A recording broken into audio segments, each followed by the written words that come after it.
আমার মাওলারে নিয়ে কবরে যাইও। নবী বলেন কবরটা জান্নাতের বাগান হইয়া যাবে।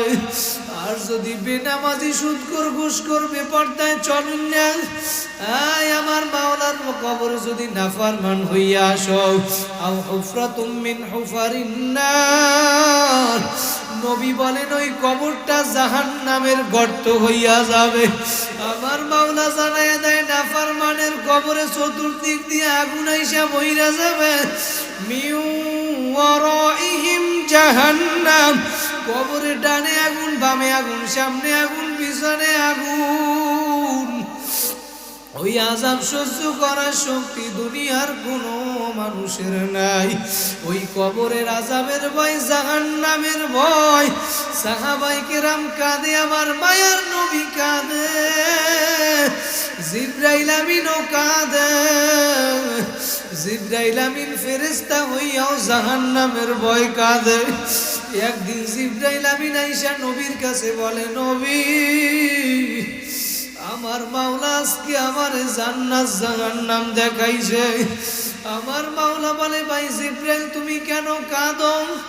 আমার মাওলা জান্নাত জাহান্নাম দেখাইছে, তুমি কেন কাঁদো? জিবরাইল আমিন বলে, নবী, আমার মাওলা জান্নাত জাহান্নাম দেখাইছে, আমি জান্নাত দেখছি, জাহান্নাম দেখছি।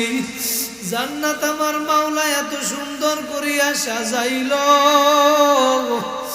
আল্লাহু আকবার, ওই নেয়ামতের বর্ণনা দিয়া কোনোদিন বোঝানো যাবে না।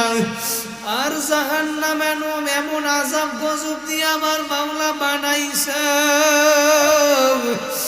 ওই জাহান্নামের আযাব সহ্য করার শক্তি দুনিয়ার কোনো মানুষের নাই। আল্লাহ নবী ডাক দিয়া বলে, ভাই জিবরাইল তুমি কেন কাঁদো? জিবরাইল আমিন বলে, মাবুদ গো, আমার মাওলা আমার ব্যাপারে কি ঘোষণা দিবে আমি জানি না। আল্লাহ নবী বলে, জিবরাইল তুমি তো আমার মাওলার সম্মানিত ফেরেশতা, তুমি কেন কাঁদো? জিবরাইল আমিন বলে, নবী, মাওলার সম্মানিত ফেরেশতা তো ইবলিসও ছিল, কিন্তু ইবলিসের ব্যাপারে চিরস্থায়ী জাহান্নামের ঘোষণা হইয়া গেল। আমি জিবরাইলের কি উপায় হবে? এই বলিয়া এখন জিবরাইলও কান্দে, আমার মায়ার নবীও কান্দে। একটু পরে জিবরাইল আমিন চইলা গেল। মায়ার নবী এবার চোখে পানি নিয়ে মসজিদে নববীর দিকে রওনা করলো। মসজিদে নববীর ভিতরে যাইয়া দেখে কিছু আনসারী সাহাবী মসজিদে আনন্দ ফুর্তি করে। মায়ার নবী চোখে পানি নিয়ে বলে, সাহাবীরা তোমরা কি জান্নাতের কথা ভুইলা গেছো, জাহান্নামের কথা ভুইলা গেছো? একটু আগে জিবরাইল আমিন আমার কাছে আসছিল, জিবরাইল আমিন আমার কাছে যেই জাহান্নামের বিবরণ দিছে, ওই আযাব সহ্য করার শক্তি দুনিয়ার কোনো মানুষের নাই। সাহাবায়ে কেরামও কাঁদে, আমার মায়ার নবীও কাঁদে। ও আমার চাঁদপুরের বাইরে, আমি পায়ে হাত দিয়ে বলিয়া গেলাম, নামাজ বাদ দিও না, নামাজ বাদ দিও না, বেপরদায় চইলো না, সুদ ঘুষের ভিতরে লিপ্ত হইও না। আমার মাওলার হুকুম মানো। এক কথায় গুনার কাজ ছাড়ো, নেকের আমল ধরো, কারণ ওই আযাব সহ্য করতে পারবা না। মরহুম আল্লাহর কুতুব সৈয়দ ফজলুল করিম রাহমাতুল্লাহি আলাইহি বলতেন, বাবারা তুমি গুনার কাজ করো, তুমি যদি মনে করো ওই জাহান্নামের আগুন সহ্য করতে পারবা, কতটুকু সহ্য করতে কইরো। ওই জাহান্নামের আগুন কেমন আগুন? নবী জানায়া দেয়, দুনিয়ার আগুনের চেয়ে 70 গুণ তেজের আগুন জাহান্নামের আগুন। দুনিয়ার আগুনে হাত রাখবি 1 মিনিট, দুনিয়ার মানুষের শক্তি নাই। আর 70 গুণ তেজের আগুন জাহান্নামের আগুন।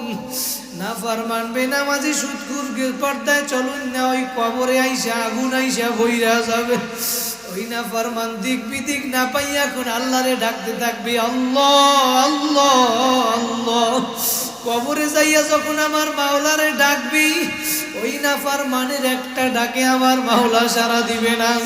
তাফসীরের ভিতরে আসছে 1000 বছর পর আমার মাওলা একটা ডাকে সাড়া দিবে, বলবে হে নাফরমান তুই আমারে ডাকো কেন? ফেরেশতারা বলবে মাবুদ গো,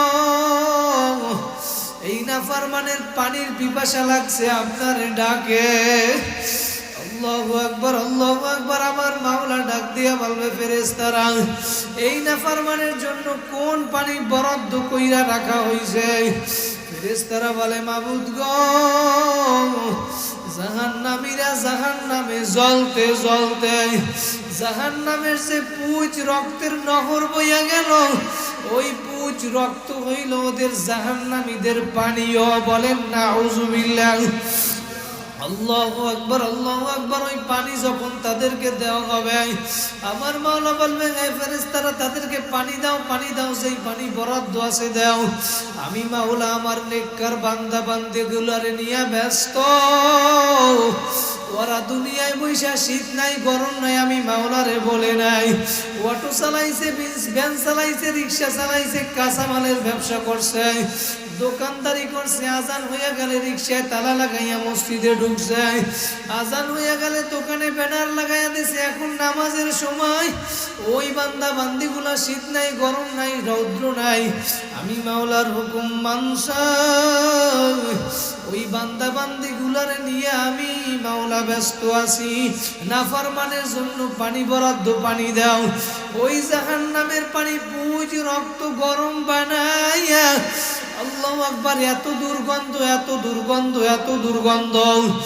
ওই জাহান্নামের পুঁজ রক্ত আরো দুর্গন্ধ বানাইয়া, গরম বানাইয়া, ওই উত্তপ্ত পানি যখন জাহান্নামের পেলার ভিতরে নিয়া, ওই জাহান্নামের হাতের ভিতরে যখন পানির পেয়ালা দিবে, ওই জাহান্নামের পেলাটা দেওয়ার কারণে, গরমের কারণে হাতের গোস্তগুলা সব খসিয়া খসিয়া পড়িয়া যাবে। ওই জাহান্নামে এখনো পেলাটা ফালাইয়া দিবে না, কারণ ও চিন্তা করবে আমি পানি পান করলে বোধহয় আমার পিপাসা মিটে যাবে। আল্লাহু আকবার। ওই জাহান্নামের পানি যখন ওই পেয়ালাটা যখন পান করার জন্য মুখের কাছে আনবে, তখন ওই জাহান্নামের পানির গরমের কারণে ওই জাহান্নামের মুখের গোস্তগুলা পেয়ালার ভিতরে পইরা পেয়ালা গোস্তগুলাও পুইজ হইয়া যাবে। জাহান্নামী এখনো পেয়ালাটা পালাইয়া দিবে না, মনে করবে আমার পান করলেই বোধহয় আমার পিপাসা মিটে যাবে। ওই বেনামাজি সুদ করবে, পর্দায় চলুন না নাফরমান যখন ডক ডক করিয়া পানি পান করবে,